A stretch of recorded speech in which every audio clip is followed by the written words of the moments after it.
জনগণের সাথে যারা প্রতারণা করে, জনগণের সাথে যারা ভণ্ডামি করে, তাদের স্বাভাবিক পতন হয় না, অস্বাভাবিক পতন হয়। সেই শেখ হাসিনা 86 সালে বললেন যারা এরশাদের অধীনে নির্বাচনে যাবে তারা জাতীয় বেঈমান। 24 ঘন্টার মধ্যে বললেন আমি এরশাদের অধীনে যাচ্ছি। এটা হতে পারে, এটা স্বাভাবিক, এটা শেখ হাসিনার বৈশিষ্ট্য। তাই কিন্তু আপনারা যারা ইসলাম নিয়ে রাজনীতি করেন, আর ইসলাম তো হচ্ছে অঙ্গীকার রক্ষার ধর্ম, ইসলাম হচ্ছে ইনসাফের ধর্ম, ইসলাম হচ্ছে কথা রক্ষা করার ধর্ম। সেই ধর্মের নামে রাজনীতি করে আপনারা কি করে শেখ হাসিনার সাথে, হোসেন মোহাম্মদ এরশাদের সেই ভণ্ডামির নির্বাচন, সেই ভোট ডাকাতির নির্বাচনে গেলেন?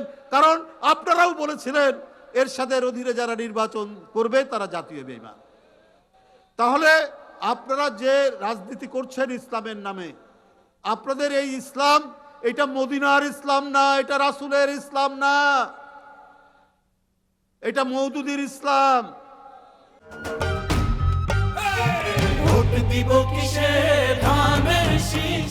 সুতরাং আপনাদেরকে এদেশের ধর্মপ্রাণ মানুষ, ইসলাম প্রিয় মানুষ, যারা যে রাসূলুল্লাহ সাল্লাল্লাহু আলাইহি ওয়াসাল্লাম আল্লাহর কাছ থেকে যে ইসলামের বাণী, কোরআনের বাণী গোটা দুনিয়াতে ছড়িয়েছিলেন, সেটাতেই বিশ্বাস করে এদেশের মানুষ, সেই ইসলামেই বিশ্বাস করে।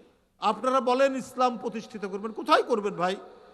এদেশের 92-93% মানুষ মুসলমান, ওরা তো অনেক আগেই ইসলাম ধর্মের চর্চা অনুশীলন করে। 5 ওয়াক্ত নামাজ পড়ে, মহল্লায় মহল্লায় মসজিদে আজান দিলে পরে মানুষ ছুটে যায় নামাজ পড়তে। এটা তো আগেই প্রতিষ্ঠিত। আপনারা কি ইসলাম প্রতিষ্ঠিত করবেন? এই ইসলাম প্রতিষ্ঠিত হয়েছে আরো 1000 বছর আগে, 1200 বছর আগে, 800 বছর আগে, 500 বছর আগে। ওই হযরত শাহজালাল রাদিয়াল্লাহু আনহু সিলেটের, ওই বগুড়ার শাহ সুলতান, ওই রাজশাহীর শাহ মখদুম রাদিয়াল্লাহু আনহু, খুলনার খান জাহান আলী, তারা এই দেশে 500, 700, 1000 বছর আগে এসে ওই গ্রামে গঞ্জে ওই জঙ্গল কেটে তারা ইসলাম প্রচার করেছে।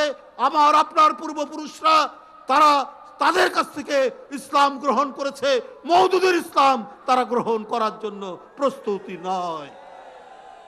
এটা ওলিয়া উলিয়ার দেশ, তারা এই দেশে যুদ্ধ করে তারা ইসলাম প্রচার করেছেন। আবার জনকল্যাণে তারা পুকুর কেটেছেন, মসজিদ নির্মাণ করেছেন, মাদ্রাসা নির্মাণ করেছেন। আপনারা কোন ইসলাম প্রচার করতে চান বন্ধুরা? ভণ্ডামির একটা শেষ আছে। হঠাৎ দেখলাম একটা এলাকায় গেছেন জামাতের আমির সাহেব, তাকে একজন শীতল পাটি দিয়েছে। নেতারা কোনো জায়গায় গেলে মানুষ তার হাতে বানানো কোনো জিনিস দিতেই পারে, আমি তাতে কোনো আমার ইয়ে নাই, কিন্তু শীতল পাটি দিয়েছে। উনি চট করে ওই শীতল পাটি স্টেজের মধ্যে বিছিয়ে করে শুয়ে পড়লেন।